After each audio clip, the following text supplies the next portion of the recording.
Tem uma história da Bíblia que me impressiona demais. O profeta Elias acabou de ter uma das maiores vitórias espirituais da história. Fogo desceu do céu por causa da oração dele. E aí no capítulo seguinte, ele está debaixo de uma árvore no deserto, pedindo para Deus tirar a vida dele. Ele orou, Deus respondeu com fogo, mesmo assim, ele não sentiu nada. Por quê? É o que a gente vai entender hoje. Pensa comigo, a gente cresce na fé ouvindo que a oração é o motor do cristão, né? E isso é verdade. Mas ninguém ensina que dá para a gente ligar o motor sem ir a lugar nenhum, né? Você pode orar todo dia, usar as palavras certas, seguir até o roteiro certo e ainda assim sair dali com o coração um pouco vazio. Não por uma questão de falta de fé, mas porque falta entender o que é oração de verdade. Hoje a gente vai entender aqui 3 motivos pelos quais isso acontece. Eu vou te dar uma saída prática para cada uma delas, né? Então vamos lá? O primeiro motivo é talvez o mais comum, né? Você está orando por hábito e não por relacionamento. O hábito ele é bom, a gente fala disso aqui. A consistência ele é bíblica, mas o hábito sem uma intenção, ela vira algo no automático, né? E a oração automática é você falando para Deus enquanto a sua mente, a sua cabeça está viajando lá no trabalho ou em tantos outros compromissos aí no dia seguinte. Eu já fiz isso um monte de vezes, levantava, me ajoelhava, fechava os olhos e tecnicamente a gente está orando, né? Mas o coração não estava lá, né? Minha boca até estava dizendo, Senhor, eu te adoro, enquanto a cabeça já estava resolvendo ali os problemas do outro dia. Isso não é nenhum tipo de hipocrisia, faz parte da nossa humanidade. Mas é aqui que a oração ela perde força. A saída prática para a gente aqui é, antes de começar a orar, você parar e dedicar pelo menos uns 60 segundos só para se preparar. Não pedir nada, não agradecer ainda, só desacelerar. Respirar, lembrar de onde você está e com quem que você vai falar agora, né? Eu chamo isso de ajustar o coração antes de abrir a boca. Se você tentar isso amanhã, já volta aqui para falar nos comentários o que fez de diferença na sua vida. O segundo motivo, ele é ainda mais profundo, né? Você está orando a Deus, está pedindo para Deus resolver os seus problemas, mas não para ele se revelar para você. Pensa comigo. Se toda vez que você abre o WhatsApp de um amigo é para pedir favor, em algum momento essa relação ela começa a ficar vazia, não é verdade? Não é que o amigo sumiu, é que a relação ela fica baseada naquilo que você quer ganhar. Com Deus é a mesma coisa. A gente chega na oração com uma lista, e lista não é errada, a Bíblia ensina a gente a pedir.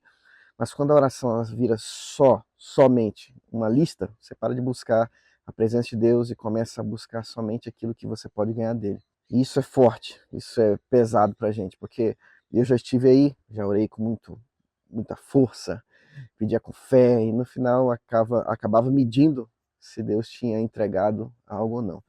E quando ele não entregava daquilo que eu queria, do meu jeito, eu saí com uma sensação de que aquela oração não teve resultado. A saída prática para a gente aqui é: divide a sua oração em 2 momentos. O primeiro só de adoração.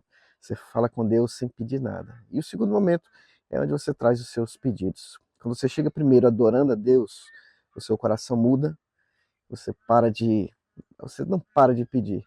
Você começa a pedir a partir de um lugar diferente. A diferença não é a forma, mas é a base disso tudo. Mas o terceiro motivo é o que talvez eu considere aqui o mais difícil da gente admitir, que é porque ele mexe numa crença que a gente carrega talvez desde a infância. Eu vou te mostrar isso daqui a pouco, mas antes, se você já está se identificando com alguma coisa que eu estou falando aqui, já deixa a sua curtida agora mesmo, né? E já encaminha aí para os seus amigos esse vídeo para ajudar esse conteúdo a chegar a mais pessoas que precisam ouvir isso. O terceiro motivo é, você foi ensinado a esperar, sentir antes de crer. E isso está invertido, percebe?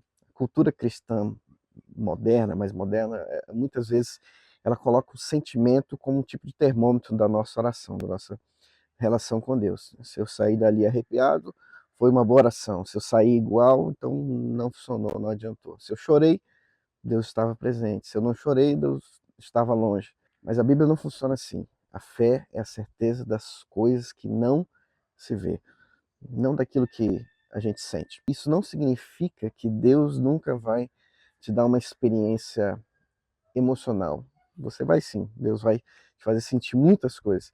Mas quando você condiciona a sua oração ao seu sentimento, você está colocando a emoção no lugar da fé. E aí nos dias em que você não sente nada, você acaba concluindo que Deus não estava presente ou não respondeu. Mas e se Deus estiver presente exatamente nos dias em que você não sente nada e ainda assim você continua firme? Isso se chama fidelidade. E fidelidade, vou te falar, pesa, é muito mais forte do que arrepio. A saída prática para a gente é, no final da oração, ao invés de perguntar, eu senti alguma coisa, se pergunte, eu fui fiel, firme, foquei no relacionamento com Deus. Isso muda o critério, não elimina a emoção, mas coloca ela no lugar certo. Então, resgatando aquilo que a gente viu hoje, primeiro, ajuste o coração antes de abrir a sua boca. 60 segundos de presença ali, estando ali antes de começar. 2, divida a sua oração entre adoração e pedido. Chega primeiro para buscar a face de Deus e não só a mão de Deus. E terceiro, mude o critério de sucesso. Não é se eu senti, é eu creio, eu estou fiel, eu vim. E aqui vai um desafio para mim e para você. Faça isso aí por 7 dias. 7 dias com essas 3 mudanças. Não precisa ser uma oração longa, pode ser curta, direta, objetiva com Deus, mas com intenção, com coração, com adoração primeiro, e sem cobrar se você vai sentir ou não alguma coisa. A gente está junto nesse desafio de orar de verdade, não só de cumprir um certo protocolo.